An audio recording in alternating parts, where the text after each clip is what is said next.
नमस्कार साथियों, TCS simplify channel पर आपका स्वागत है। जो हम लोग डेली जनसत्ता संपादकीय देखते हैं उसी के तहत आज का टॉपिक दिया हुआ है अमेरिका और चीन का व्यापार संघर्ष। क्या दिया है? अमेरिका और चीन का व्यापार संघर्ष। उसके पहले हम लोग कल मेराम देख लेते हैं क्या दिया है कि सच्ची आज़ादी उसके भाग्य में नहीं जो अपनी रक्षा खुशामद और सेवा से करता है।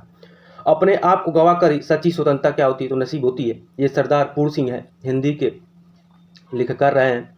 बहुत अच्छी अच्छी इनकी कविताएं हैं, आप लोग जरूर पढ़िएगा सरदार पूर्ण सिंह को। अब इसमें हम लोग जानेंगे अमेरिका और चीन का व्यापार संघर्ष क्या है। उसके पहले बता दें कि ये जो टॉपिक जो दिया हुआ है इसमें ये खंडगांव में जो निबंध लिखने के लिए आता है, खंडगांव में कभी कभी निबंध लिखने में के लिए आता है, उसमें राष्ट्रीय और अंतर्राष्ट्रीय घटनाक्रम से भी निबंध लिखने के लिए आ जाता है। और वही ये GS2 में आपके काम आएगा। किसमें? तो GS2 में भी आपका काम आएगा इसमें।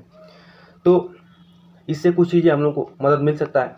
तो आइए देखते हैं क्या है अमेरिका और चीन का व्यापार संघर्ष। तो जानेंगे 2022 में अमेरिका का चीन से आयात कितना रहा तो 562 अरब डॉलर का था, जबकि निर्यात मात्र कितना था तो 195 अरब डॉलर था। यानी तब अमेरिका का चीन के साथ व्यापारिक घाटा 367 अरब डॉलर का था। इससे लेकर चर्चा आम रही कि अमेरिका आखिर चीन पर क्यों निर्भर है। तो आइए हम लोग इसमें जानेंगे कि अमेरिका आखिर चीन पर क्यों निर्भर है। तो बीते दिनों अमेरिका के जो बाइडेन प्रशासन ने चीनी वस्तुओं पर करों की दरें काफ़ी बढ़ा दी। इससे चीन और अमेरिका के बीच व्यापक युद्ध बढ़ गया है। अमेरिका ने इसे चीन की गलत वैश्विक नीतियों का परिणाम बताया है। उसने कहा है कि चीन अपनी घरेलू आर्थिक समस्याओं को पूरे विश्व तक पहुंचाने की क्या कर रहा है तो कोशिश कर रहा है, जो कि अनुचित है और इसे बर्दाश्त नहीं किया जाएगा।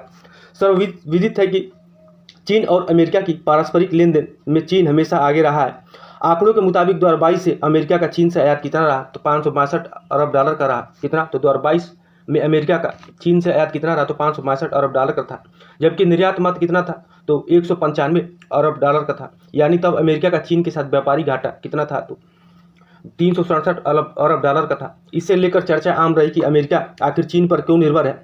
बाद में इस पर नियंत्रण करने की कोशिश जरूर की गई है, जिसके चलते वर्ष 2023 में चीन के साथ व्यापारी घटकर कितना रहा तो 279 अरब डॉलर तक पहुंच गया। कितना रहा तो 279 अरब डॉलर तक पहुंच गया। मगर अब भी यह अमेरिका के लिए क्या है तो एक समस्या है।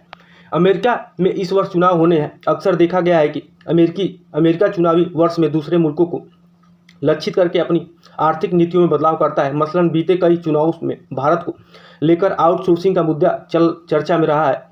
इस दफा उसके निशाने पर चीन है।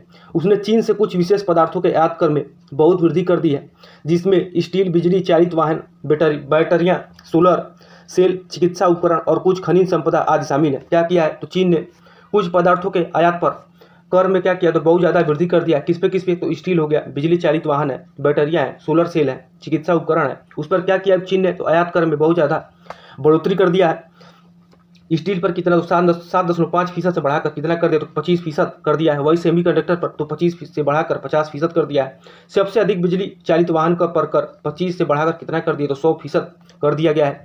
इसके अलावा कुछ खनिज संपदाओं जिनमें ग्रेफाइट और मैग्नेट आदि शामिल है पर कर पहले नहीं लगता था, पर 2026 से इनको 25% की सीमा में ला दिया गया है। राष्ट्रपति पद के अन्य दावेदार डोनाल्ड ट्रंप ने भी कहा है कि अमेरिका के सभी प्रकार के आयात पर 10% की दर से कर बढ़ा देंगे ताकि अमेरिका हमेशा सुरक्षित रहे।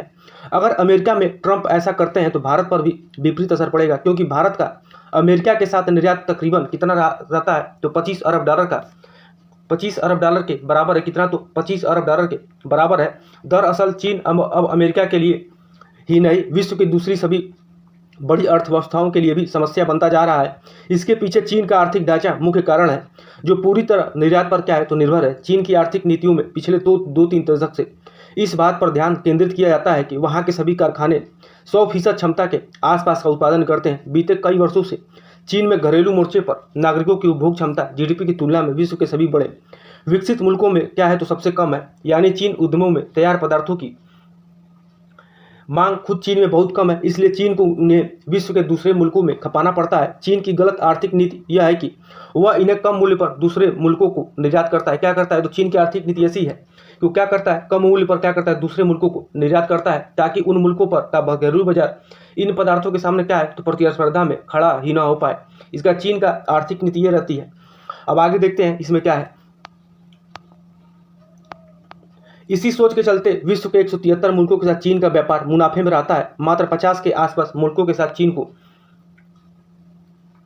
चीन को अंतर्राष्ट्रीय स्तर पर घाटा होता है। इन 50 मुल्कों में बहुतायत में कच्चे तेल की खरीदारी या अफ्रीकी मुल्कों तक मंगोलिया जैसे राष्ट्रों से बड़ी मात्रा में कच्चे माल की खरीदारी है। इस संदर्भ में गौरतलब है कि वर्ष 2022 में चीन का अंतर्राष्ट्रीय व्यापार में मुनाफा 890 अरब डॉलर अमेरिकी डॉलर का था, जबकि उस दौरान भारत का कुल अंतर्राष्ट्रीय व्यापार, जिसमें आयात और निर्यात दोनों सम्मिलित है, 964 अरब डॉलर का था, जबकि दोनों मुल्क जनसंख्या और कुछ अन्य परिस्थितियों में तकरीबन एक जैसे हैं। चीन की आर्थिक नीतियों में वैश्विक स्तर पर कोई समानता और एकरूपता नहीं दिखती है। मसलन चीन का अपनी आर्थिक नीतियों में सिर्फ इस बात पर ध्यान केंद्रित रहता है कि जनता के पास कम से कम वितरित तरलता बनी रहे। कोरोना के दौरान विश्व के सभी बड़े मुल्कों ने प्रति व्यक्ति उपभोग क्षमता को बनाए रखने के लिए बैंक दरों में कमी तथा वित्तीय ऋण की मात्रा बढ़ाकर अपने नागरिकों की खरीदारी के प्रति रुचि को बनाए रखा था, मगर चीन ने इसके विपरीत किया। बीते कुछ वर्षों से चीन के क्या हुआ है तो चीन जमीन जायदाद का कारोबार क्या नकारात्मक दौर से गुजर रहा है। कई भवन निर्माण परियोजनाएं बंद हो गई हैं, जिसके चलते कई वित्तीय संस्थान दिवालिया घोषित हो गए हैं। यह भी देखा गया है कि पिछले कई वर्षों से लगातार चीन में प्रति व्यक्ति उपभोग क्षमता में वृद्धि नहीं हो रही है, जबकि व्यक्तियों के पास वित्तीय बचत उपलब्ध है। शायद इन्हीं के चलते चीन अब कुछ भयभीत है। अमेरिका के बाइडेन प्रशासन ने चीन के विरुद्ध यह एक कदम एकाएक नहीं उठाया है। बीते कुछ समय में वैश्विक स्तर पर चीन की आर्थिक नीतियों की मुखालत बड़े स्तर पर देखने को मिली है। बीते अप्रैल में जर्मनी के राष्ट्रपति ने अपने चीन की यात्रा के दौरान इस बात को मुखरता से रखा कि चीन की उत्पादन क्षमता क्या है तो प्रशंसनीय है, लेकिन इसके चलते विश्व स्तर पर प्रतिस्पर्धात्मक क्षमता कमजोर नहीं पड़नी चाहिए, अन्यथा इसका नुकसान सभी को उठाना पड़ेगा। चीन ने बीते एक दशक में जलवायु परिवर्तन के मुद्दे को बड़ी तेजी से अपने वीर निर्माण क्षेत्र में शामिल किया है। इसी के चलते उसने अपना सारा ध्यान बिजली चालित वाहन, सौर ऊर्जा संयंत्र आदि बनाने पर लगा दिया है। देखने को मिला है कि चीन की विभिन्न मोबाइल उत्पादक कंपनियां भी बिजली चालित वाहनों के निर्माण में उतर रही हैं।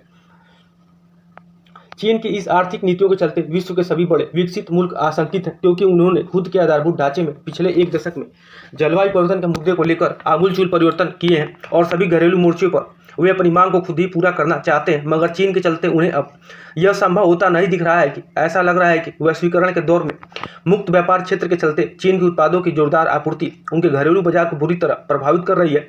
तकरीबन एक दशक पूर्व इसी तरह चीनी फर्नीचर की अमेरिका बाजार में एकाएक आपूर्ति बढ़ गई थी। किसका? तो चीनी फर्नीचरों का अमेरिका बाजार में क्या हुआ तो एकाएक आपूर्ति बढ़ गई थी, जिसके चलते अमेरिका घरेलू फर्नीचर बाजार में 1.5 लाख अमेरिकी बेरोजगार हो गए थे, जिसके बाद ट्रंप ने अपने आर्थिक नीतियों में शामिल किया और उन्हें अपना मतदाता बनाया था। तो और देखते इसमें क्या दिया है। तो दरअसल चीन अब अमेरिका के लिए ही नहीं, विश्व की दूसरी सबसे बड़ी अर्थव्यवस्थाओं के लिए समस्या बनता जा रहा है। इसके पीछे चीन का क्या है तो आर्थिक ढांचा मुख्य कारण है, जो पूरी तरह से निर्यात पर निर्भर है। चीन की आर्थिक नीतियों में पिछले 2-3 दशक से इस बात पर ध्यान केंद्रित किया जाता है कि वहाँ के सभी कारखाने 100% क्षमता के आसपास का उत्पादन करें। बीते कई वर्षों से चीन में घरेलू मोर्चों पर नागरिकों की उपभोग क्षमता क्या है जीडीपी की तुलना में विश्व के सभी बड़े विकसित मुल्कों में सबसे कम है। जीडीपी की तुलना क्या है तो विश्व के सभी बड़े विकसित मुल्कों में सबसे कम है। यानी चीनी उद्यमों में तैयार पदार्थों की मांग खुद चीन में बहुत कम है।